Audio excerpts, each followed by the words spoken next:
과거 제가 읽었던 책 중에 배우는 자로 살자라는 책이 있었습니다. 그리스도인으로서 믿음이 장성한 분량에 이르려면 끊임없이 배워야 한다는 내용을 담고 있어요.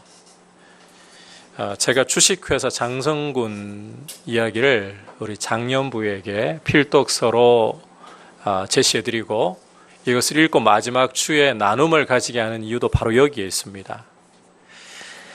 이름도 잘 알려져 있지 않던 전남의 이 무명의 한 군이, 시골의 한 군이 전국 지자체들에게 이 본이 될 수 있고 또 대기업들도 주목할 정도로 혁신의 대명사가 될 수 있던 배경에는 바로 배움이라는 요소가 있었습니다. 이 장성 아카데미를 통해서 여러분, 제가 이 설명하는 거 그냥 놓치지 마시고요. 나눔할 때 중요하게 여러분이 기억해 두시고 적용하셔야 할 부분이에요. 이 장성 아카데미를 통해 가지고 지속적으로 국민들이 배울 때, 심지어 70대가 넘는 어르신들조차도 계속해서 배울 때에 이 장성군은 혁신의 대명사로 시골 그 조그만 군이 뭐라고, 아니요, 이 대한민국을 선도할 정도의 혁신의 대명사가 될 수 있었습니다. 그만큼 배움이라는 것은 굉장히 중요한 것입니다. 우리 그리스도인들에게는 성령께서 참되고 신령한 지식을 깨달을 수 있도록 지각을 열어주셨습니다.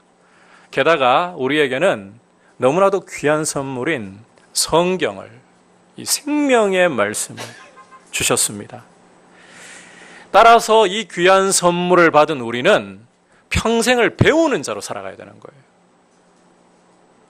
여러분, 생명의 말씀인 성경을 부지런히 배우면서 또 그 가운데 성경이 증언하는 대로 예수님을 알아가면서 믿음이 자라갈 수 있기를 축복합니다. 우리 믿음이 자라는 것은 예수님을 아는 지식과 비례합니다. 얼마만큼 그리스도를 알아가느냐. 그래서 제가 단언하건대 성도가 게으르면 믿음으로 자랄 수가 없습니다.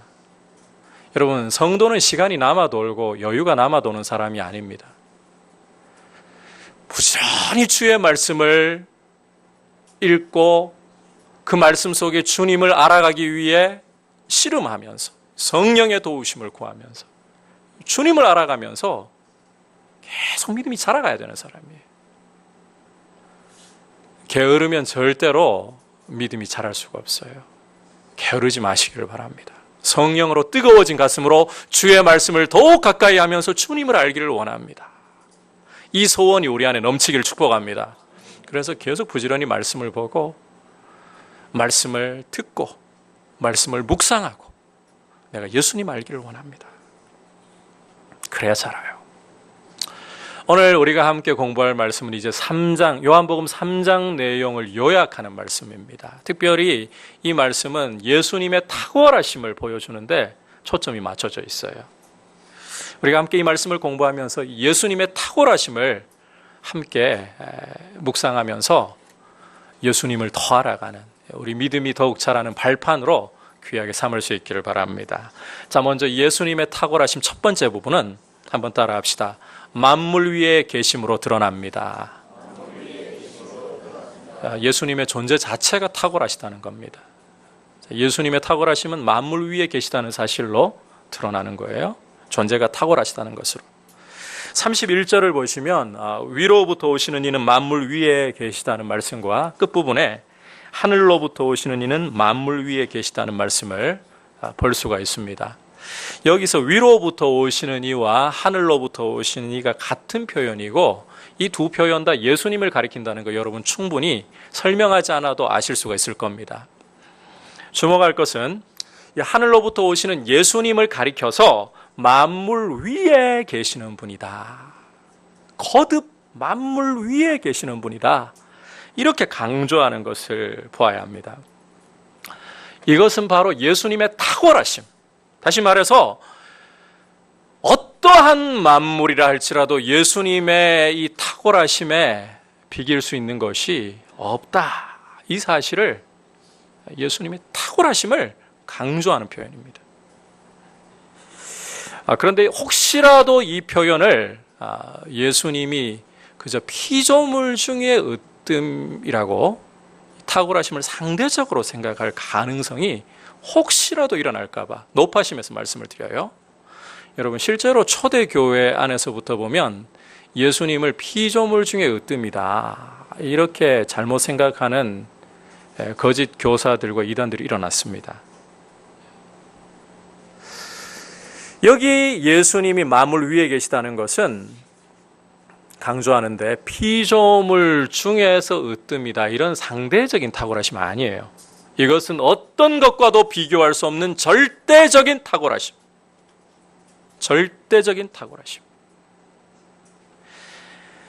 그리고 이 절대적인 탁월하심은 34절부터 36절에서 보듯이 예수님이 하나님이 보내신 분이시고 하나님의 아들이라는 사실에서 기인하는 것입니다. 또 우리가 과거 요한복음 1장에서도 공부를 했듯이 예수님이 태초부터 하나님과 함께 계시는 말씀이시고 그가 창조주 하나님이라는 사실에서 그의 탁월하심이 기인하는 것입니다. 자, 그런데 참 놀라운 사실이 이 하나님이시고 창조주이신 분이 육신이 되셨다는 거예요. 육신이 되셨다. 하늘에 계시던 그 모습 그대로, 하나님의 모습 그대로 오시는 것이 아니라 육신이 되셨다. 동정녀 마리아에게서 나심으로써 우리와 똑같은 인성을 취하시고 우리와 똑같은 사람이 되셨다는 사실입니다. 단 하나, 동정녀 마리아에게서 성령으로 잉태되셨기 때문에 죄가 없으시다, 이 한 가지 사실을 제외하고서 예수 그리스도는 우리와 동일한 인성을 취하신, 우리와 문자 그대로 똑같은 완전한 사람이 되셨습니다. 자, 그럼에도 불구하고 우리가 주목해야 되는 것은 그가 여전히 위로부터, 하늘로부터 오신 만물 위에 계신 분이라는 사실이에요. 다시 말해서 그가 전능하신 하나님이시고 만물의 창조주라는 사실에 조금도 변함이 없으시다는 겁니다. 인성에 의해 가리워져 있다고 해서 예수님이 전능하신 하나님 창조주라는 사실에 훼손이 전혀 가지 않는다는 말이에요. 여러분, 이것은 우리 이해를 초월하는 신비인데 예수님은 완전한, 자, 발음 잘 들으셔야 돼요. 신인, 신인 가수, 신인 탤런트, 이런 걸로 잘못 알아듣지 마세요. 완전한 신인, 100% 완전한 하나님이시며 100% 완전한 사람이십니다. 다시 말해서 예수라는 한 인격 안에 두 본성, 신성과 인성이 전혀 뒤섞이거나 짬뽕되지 않으면서도 완전한 연합을 이루고 있는 분이라는 말이에요. 신비예요, 신비. 우리가 이 부분에서 작은 우리의 머리를 가지고 함부로 주님에 대해서 생각하거나 함부로 이 신비를 훼손하려고 해서는 안 돼요. 예를 들어가지고 우리 머리로 이게 이해가 안 되거든요. 그러니까 예수님은 한 80%는 하나님, 한 20%는 사람, 이런 식으로 하나님과 사람이 짬뽕되어 있는 이런 식으로 생각해서 안 된다는 거예요. 혹은 50% 하나님, 50% 사람, 아닙니다. 예수 그리스도는 완전한 신인, 예수라는 한 인격 안에서, 자, 다시 강조합니다. 이 굉장히 중요한 부분이기 때문에 신성과 인성이 전혀 섞이지 않으면서도 완전한 조화와 연합을 이룬 분입니다. 100% 완전한 하나님이시면서도 100% 우리와 똑같은 사람. 여러분, 우리는 이 신비 앞에 그냥 고개를 숙여야 될 따름인 거예요.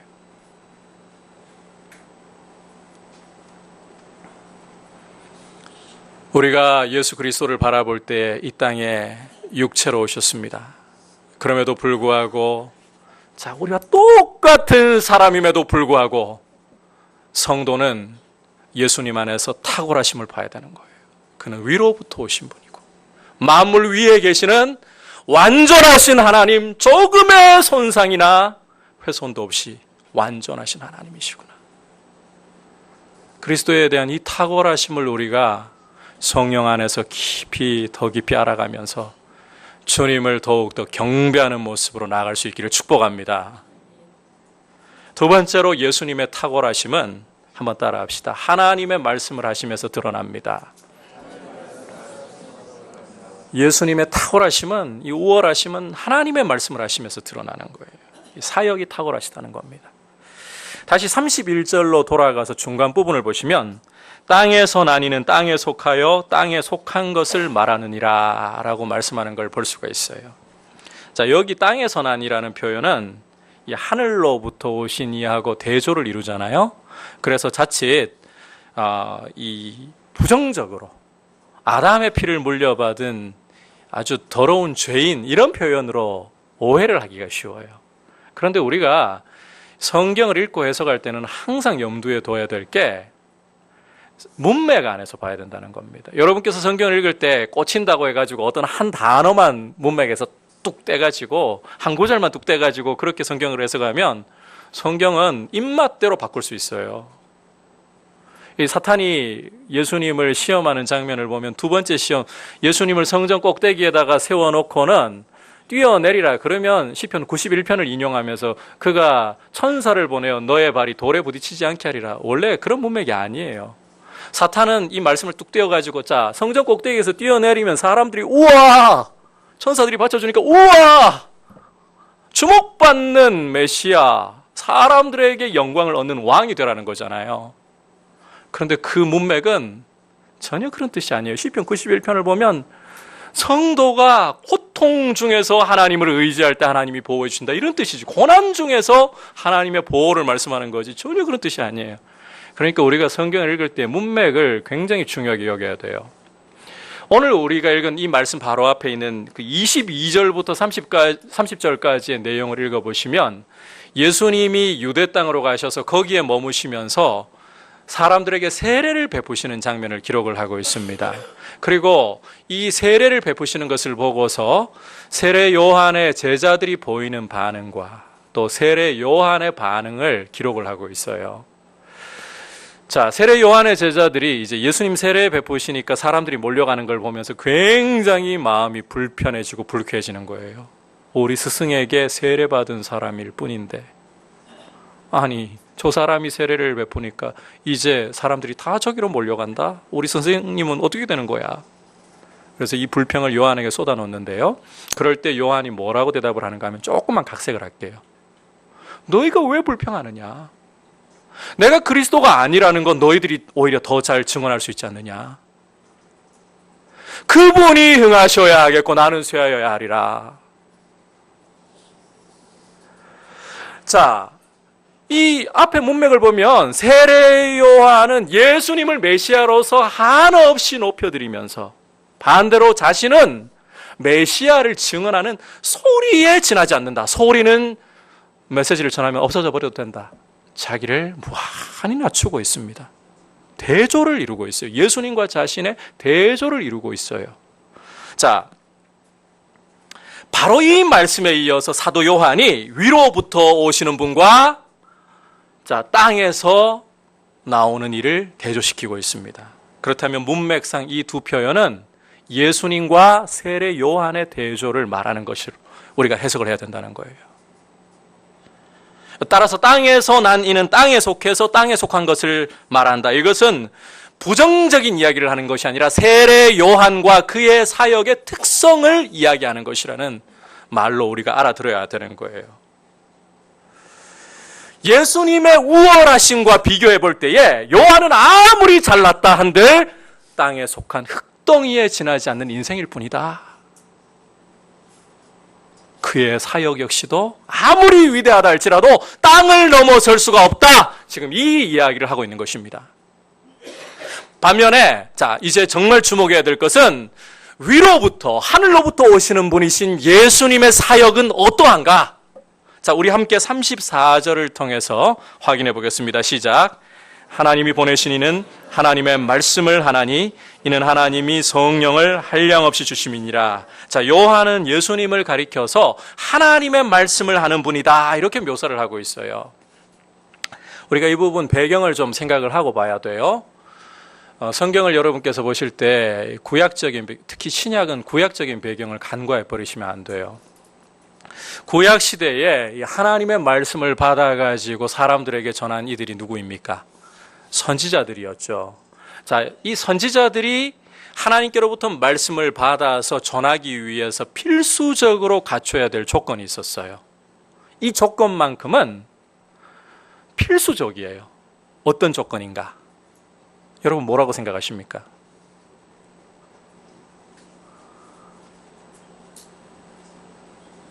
하나님 말씀을 전해야 되잖아요. 그러려면 어떤 조건이 갖춰져야 될까요? 어떤 신분이라든지 학벌이라든지 이런 걸로 갈고 닦고 연말을 해야 되는 건가요? 아니에요. 하나님의 말씀을 전하려면 하나님의 영에 감동되어야 되는 거예요. 성령이 그 선지자에게 임하셔야만 되는 거예요. 다시 말해서 하나님이 한 사람을 선택해서 그에게 성령을 부어주셔야만 그는 선지자로서 하나님의 말씀을 전하고 하나님의 뜻을 대변할 수 있는 겁니다. 그렇지 않고 그냥 여호와의 이름으로 말해도 이거 가짜예요. 거짓의 영인 거예요. 그런데 여러분, 우리가 여기서 또 하나 더 주목해야 될 것이 있다면 구약에서 선지자들에게 주어진 성령은 제한적이었다는 사실입니다. 무슨 말인가 하면 필요한 경우에 성령께서 선지자를 감동하시고 말씀을 전하게 하나님의 영광과 위엄을 나타내게 하시고는 그 역할이 끝날 때에는 성령께서 떠나가셨습니다. 오해하지는 마세요. 선지자를 버렸다 이런 뜻이 아니고 성령께서 머물러 계시지 않았다는 말이에요. 자, 이제 이 사실을 염두에 두고 예수님께로 돌아와 보면 예수님도 하나님이 성령을 주셨다는 점에서 선지자의 계보를 잇는 분이죠. 선지자의. 자, 그런데 예수님의 경우는 구약 선지자들이 이 세례 요한으로 대표되는 구약 선지자들이 감히 범접할 수 없는 영역이 있는데 34절을 보면 예수님에게는 하나님이 성령을 어떻게? 한량없이 주심이라. 한량없이. 어떠한 선지자에게도 성령을 한량없이 주신 적이 없어요. 그런데 예수 그리스도께는 아버지께서 성령을 한량없이, 따라서 그가 하시는 말씀은 하나님의 말씀이 돼 모든 예언의 절정이고 완성이라는 말이 되는 거예요. 따라서 세례 요한이 아무리 큰 자이고 심지어 모태에서 난 자 중에 세례 요한보다 더 큰 자가 없다 할지라도 세례 요한이나 그가 전하는 말씀은, 자, 굳이 비유를 들자면 이렇게 이야기할 수 있을 거예요. 장난감 벤츠, 모형 벤츠. 하지만 예수님이 전하시는 말씀은 벤츠 그 자체. 굳이 비유를 들어서 설명하자면 그 정도라는 거예요. 이걸로도 비유가 다 충분하다 할 수 없어요. 더 탁월하시기 때문에. 게다가 구약 선지자들 중에 여러분 하늘에 올라갔다가 내려온 경우가 없어요. 역사 이래로 하늘에 올라가서 하나님의 말씀을 직접 보고 듣고 그것을 그대로 전한 선지자가 없어요. 그런데 예수님은 위로부터 하늘로부터 오셨기 때문에, 자, 32절에 뭐라고 말씀하고 있습니까? 그가 친히 보고 들은 것을 증언하신다. 하늘에 계시던 하나님이십니다. 그리고 심지어 그는 하나님과 함께 계시던 말씀이셨습니다. 따라서 그는 직접 보고 들으신, 아니 그분 자체가 말씀으로서 직접적인 하나님의 말씀을, 성령께서 한 사람을 감동해서 하시는 수준이 아니라 직접적인 하나님의 말씀을 주신다는 거예요. 이전 모든 선지자들은 가장 위대한 선지자 세례 요한조차도 이 위대하심 앞에, 주님의 말씀의 위대하심 앞에서는 그냥 땅에 속한 메시지일 뿐, 부정적인 이야기하고 있는 거 아닙니다. 이들의 메시지가 잘못되었다, 부정하다, 이런 이야기가 아닙니다. 주님의 우월하심에 비교할 때에 선지자들의 메시지가 아무리 위대하다 할지라도 그것은 그저 땅에 속해 있는 하나의 모형과 그림자에 대한 말씀일 뿐이고, 예수님이 하시는 말씀은 모든 예언의 완성, 최종 권위, 하나님 말씀의 결정체라는 것입니다. 그렇다면 여러분, 우리가 예수님이 주시는 말씀은 반드시 귀를 기울여서 들어야만 한다는 거예요. 한량없이 성령을 부으심으로 권세로 주시는 말씀 앞에 우리는 선택적으로 말씀을 들어도 되고,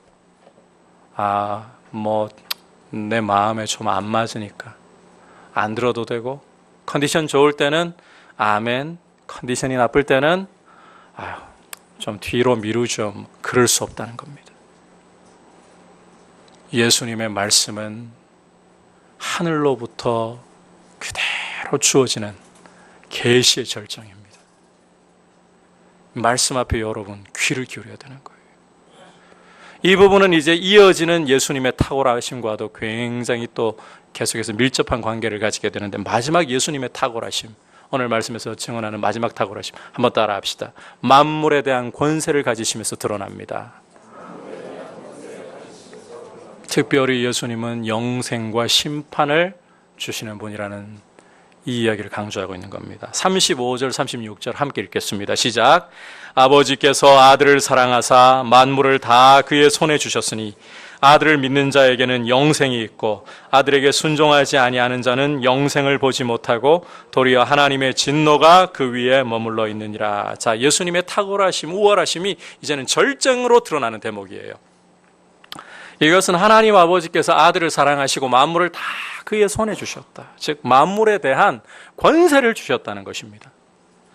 자, 참고로 우리가 34절을 보면 하나님이 예수님께 성령을 한량없이 주셨다. 그리고 또 35절, 우리가 방금 읽은 35절을 보면 만물을 다 그의 손에 주셨다. 이 부분을 오해 없이 읽어야 돼요. 초대교회의 거짓된 스승들, 이단들 가운데 보면 예수님을 피조물 중에 그저 으뜸일 뿐이다, 이렇게 이야기하는 경우가 있다 했잖아요. 두말할 것도 없이 이단이에요. 그런데 또 한 가지 이단이 더 있어요. 예수님에 대한 이단들이 굉장히 많이 일어났어요. 예수님이 완전한 사람이고 완전한 하나님이라는 것에 대해서 정확히 인정을 해요. 그런데 성부와 성자 간의 차등을 두는 케이스예요.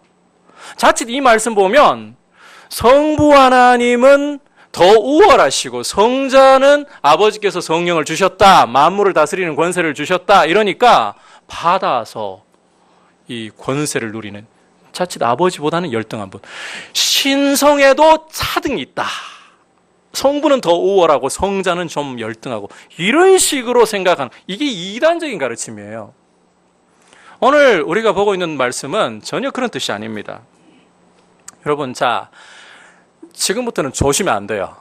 졸던 분들도 눈 번쩍 뜨고 일어서서라도 제대로 듣고, 이거는 여러분께서요 그리스도인이라면 기본으로 아셔야 될, 그러면서도 정말 실수하셔서는 안 될 교리 중에 하나입니다. 삼위일체 하나님은, 잘 들으세요, 삼위 간에, 성부, 성자, 성령 간에 구별이 있으시지만 하나님으로서의 본질상 차등이 없으십니다. 이게 삼위일체 교리의 핵심입니다. 다시 한번 설명합니다. 성삼위 하나님께서는 성부, 성자, 성령, 삼위 간에 분명하게 구별되시지만 하나님으로서의 본질에는 전혀 차등이 없으십니다. 굉장히 중요한 부분입니다.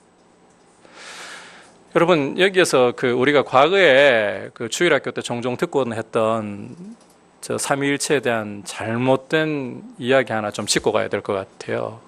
이 초대교회 때 보면 아폴리나리우스라는 이단이 가르쳤던 내용인데, 저를 예로 한번 들어볼게요. 저 교회에서 목사이죠.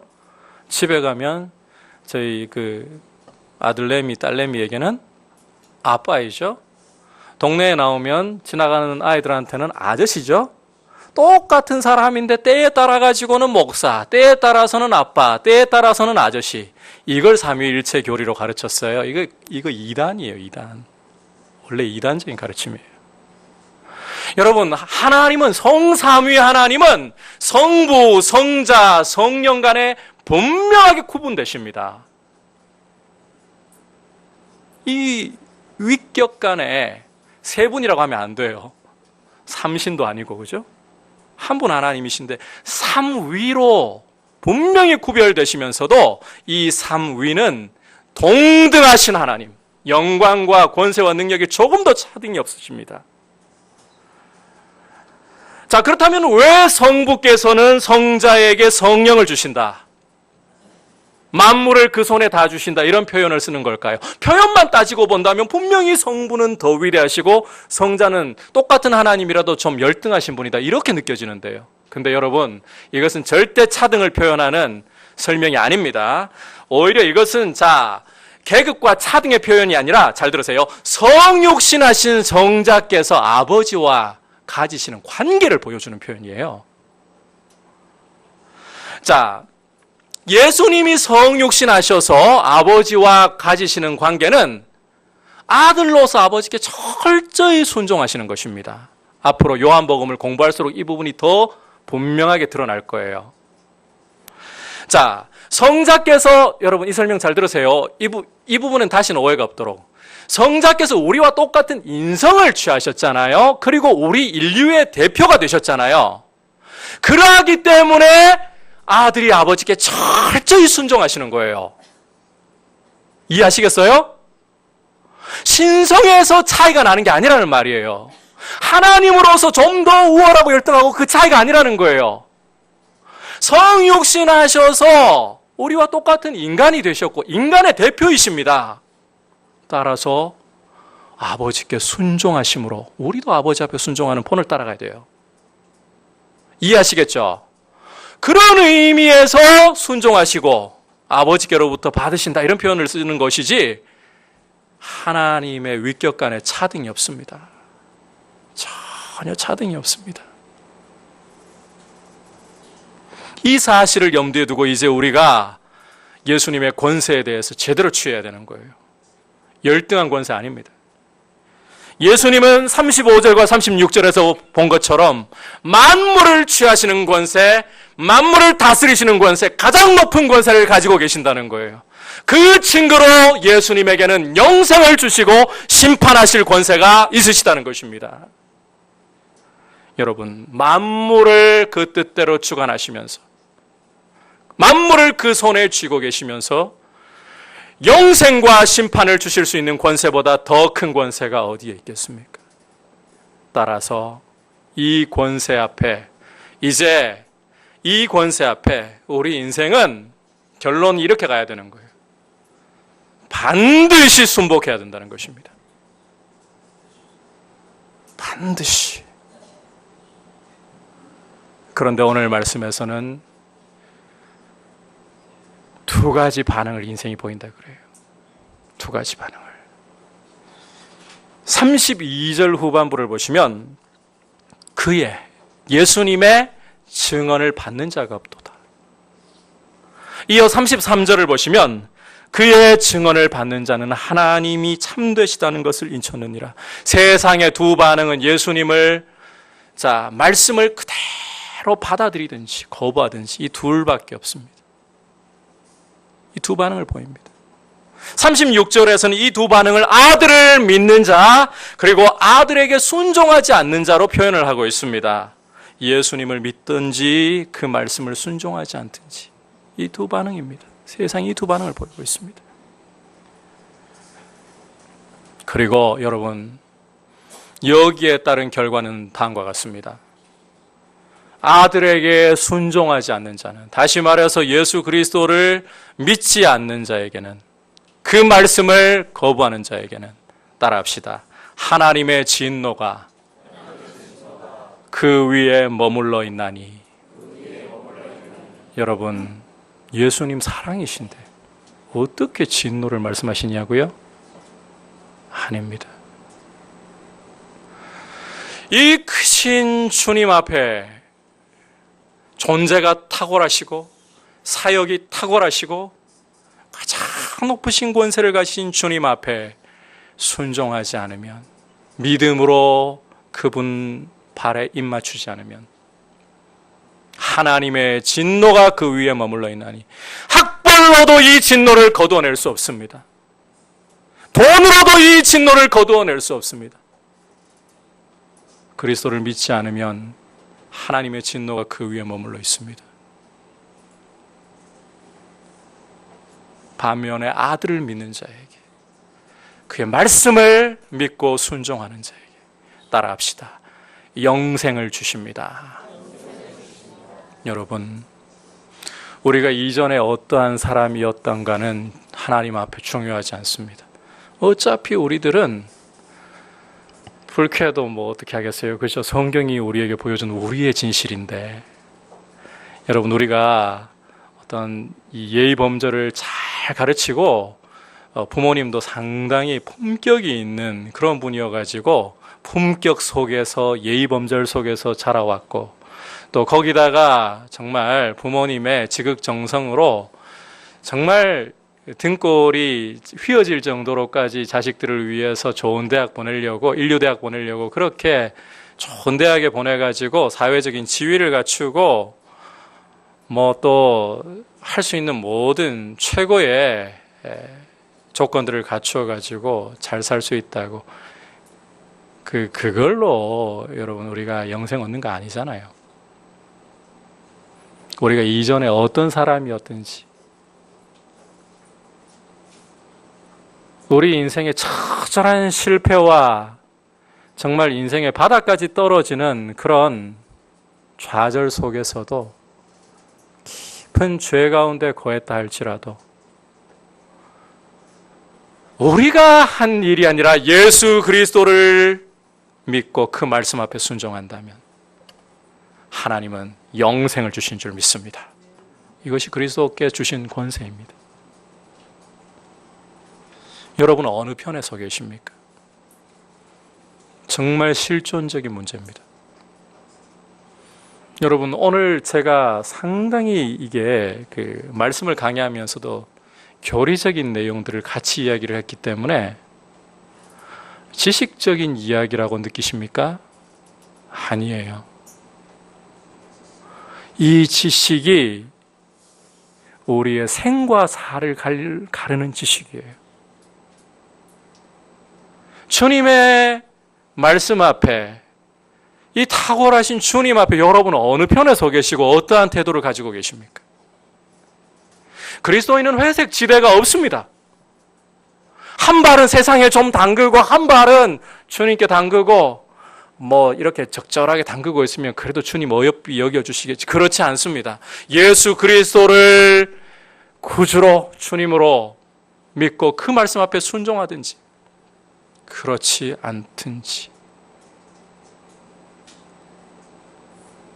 여러분의 입장은 무엇입니까? 앞에 있는 박창규 목사가 지금 말씀을 전하고 있지만 여러분은 저를 보시면 안 돼요. 제가 전하고 있는 말씀이 성경대로 전하고 있다면 예수 그리스도 앞에 여러분이 선택을 하셔야 되는 거예요. 생과 사를 가르는 말씀이에요. 주님의 말씀 앞에 우리가 바르게 서 있으려고 하지 않는다면, 그 말씀을 거부해버린다면, 여러분 오늘 말씀을 보면 하나님의 진노가 그 위에 장차 올 것이다가 아닙니다. 이미 그 위에 머물러 있나니.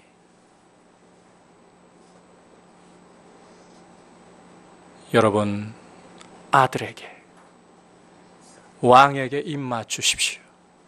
그리하지 않으면 진노가 길에서 임할 것이라.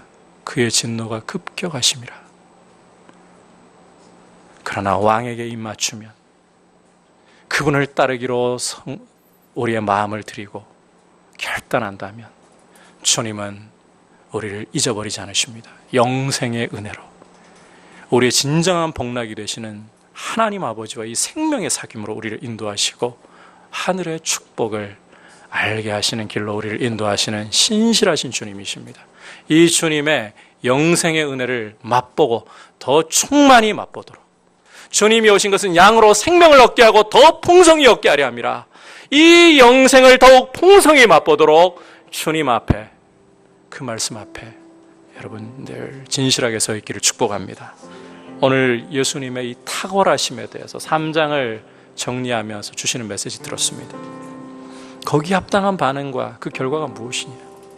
여러분, 먼저 예수님은 만물 위에 계시는 존재가 탁월하신 분, 하나님이십니다. 그리고 예수님은 하나님의 말씀을 하시는,